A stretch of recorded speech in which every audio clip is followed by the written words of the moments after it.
Presiden Filipina Duterte mengatakan, habisi pemberontak komunis, abaikan HAM, itu perintah saya.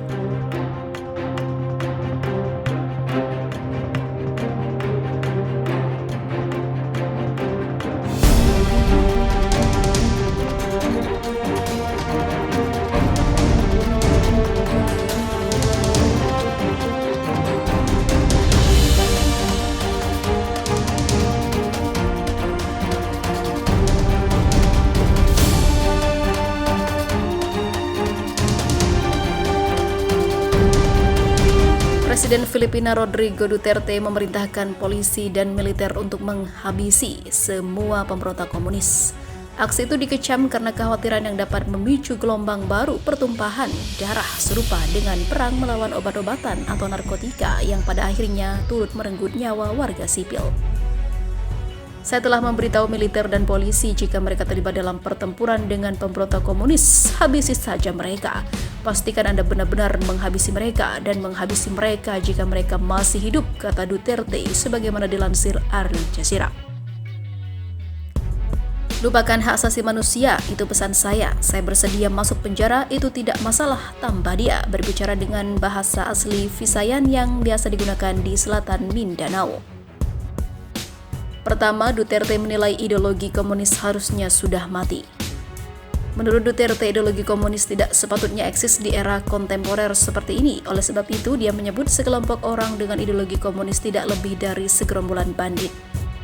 Anda tidak punya ideologi, bahkan Cina dan Rusia sekarang semuanya kapitalis, kata dia.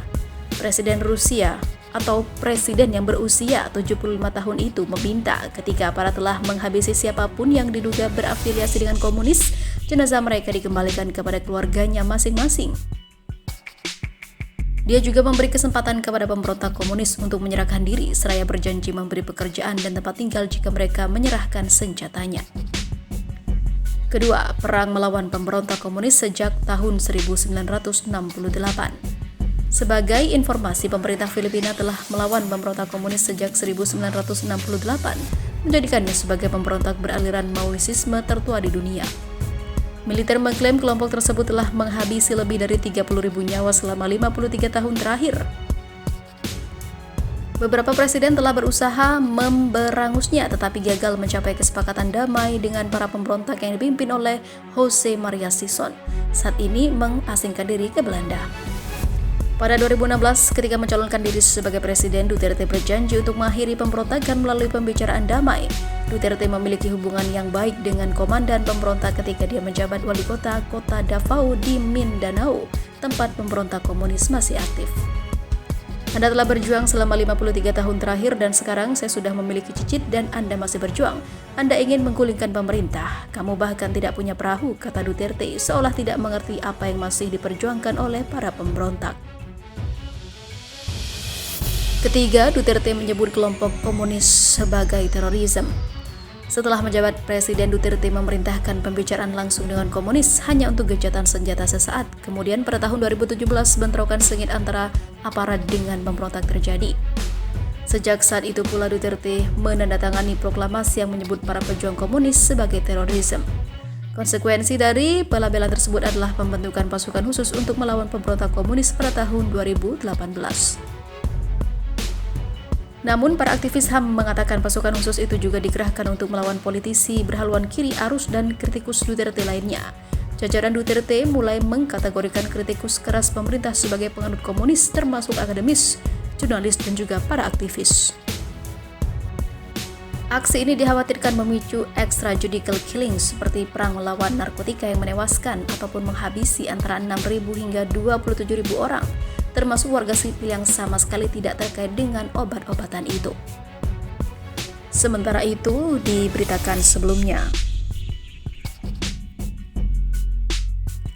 Amerika Serikat jatuhkan sanksi kepada Panglima Myanmar terkait kasus Rohingya.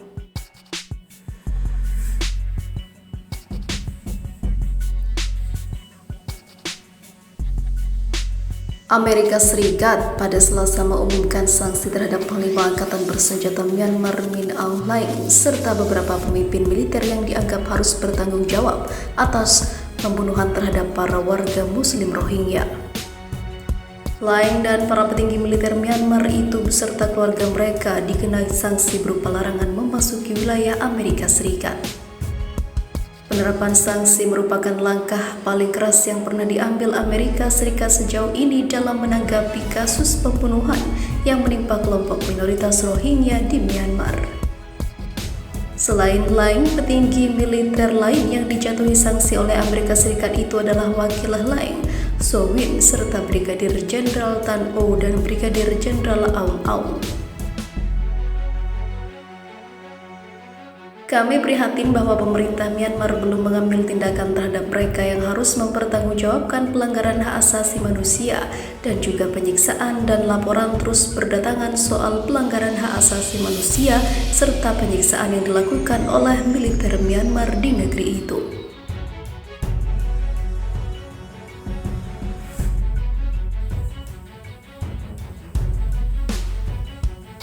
Menteri Luar Negeri Amerika Serikat mengatakan bahwa perintah Min Aung Hlaing bagi pembebasan tentara-tentara yang dijatuhi hukuman atas pembunuhan sewenang-wenang di desa Indin selama pemusnahan etnis Rohingya pada tahun 2017 adalah contoh mengerikan betapa militer dan para pemimpinnya tidak mempertanggungjawabkan tindakan mereka. Sang Panglima Angkatan Bersenjata telah membebaskan para penjahat ini setelah mereka menjalankan hukuman penjara hanya selama beberapa bulan, sementara para wartawan yang menceritakan kepada dunia soal pembunuhan di Indin itu dipenjara selama lebih dari 500 hari. Pembantaian besar-besaran di Indin itu diungkap oleh dua wartawan Reuters, Walone dan Kyaw Soe, yang harus menjalani hukuman penjara selama 16 bulan atas tuduhan memperoleh rahasia negara. Kedua wartawan itu dibebaskan pada 6 Mei lalu setelah diberi pengampunan. Operasi tindakan militer di Myanmar pada 2017 menyebabkan 730.000 warga Muslim Rohingya lari menyelamatkan diri ke negara tetangga Bangladesh.